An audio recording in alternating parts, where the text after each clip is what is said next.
नमस्कार। समाजवादी पार्टी ने उत्तर प्रदेश में अपना वर्चस्व कायम करने के लिए भरकम कोशिश करनी चालू कर दी है। कल समाजवादी पार्टी ने उत्तर प्रदेश में संविधान मान्य स्थापना की और यह भी दावा किया कि समाजवादी पार्टी के हर एक कार्यालय में इसी तरह का आयोजन हमारे कार्यकर्ता व नेता करेंगे।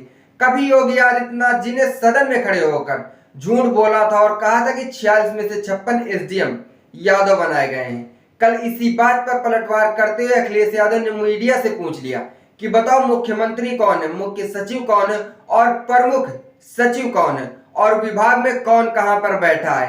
अखिलेश यादव ने मीडिया से कहा कि आप लोग सवाल उठा देते हमारे जातिवाद पर। अब आप जरा विचार करिए कि यह कितना गंभीर सवाल है।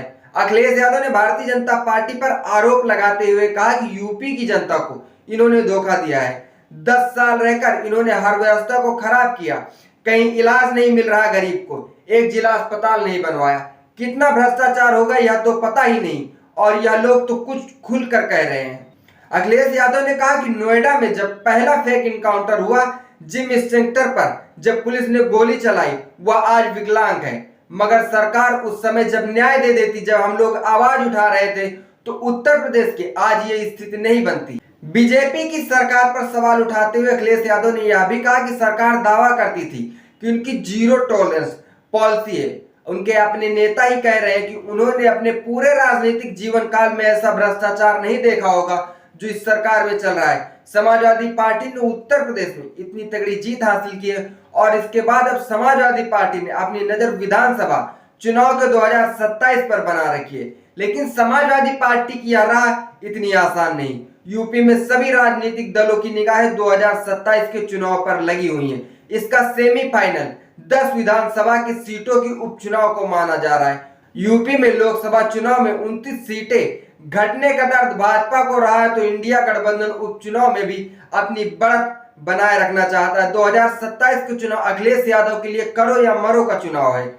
लखनऊ की गद्दी का रास्ता पश्चिम यूपी से होकर गुजरता है। यह सपा या इंडिया गठबंधन ने 2027 में पश्चिम यूपी में कम से कम 80 सीटें नहीं जीती तो लखनऊ की राह आसान नहीं होगी। पश्चिम यूपी जाटलैंड कहलाता और यहाँ यादव वोटर ज्यादा नहीं है। ऐसे में जाटों को साधना समाजवादी पार्टी के लिए बहुत बड़ी चुनौती होगी। क्या समाजवादी पार्टी 2024 के लोकसभा चुनाव की तरह 2027 के विधानसभा चुनाव में कुछ ऐसा कारनामा करेगी जिसकी गद्दी अखिलेश यादव के हाथ में आएगी, या समाजवादी पार्टी को फिर से राजनीति से बाहर का रास्ता देखना पड़ेगा? इस बात का जवाब कमेंट बॉक्स में कमेंट करके जरूर दें। देखते रहिए हालचाल। जय हिंद।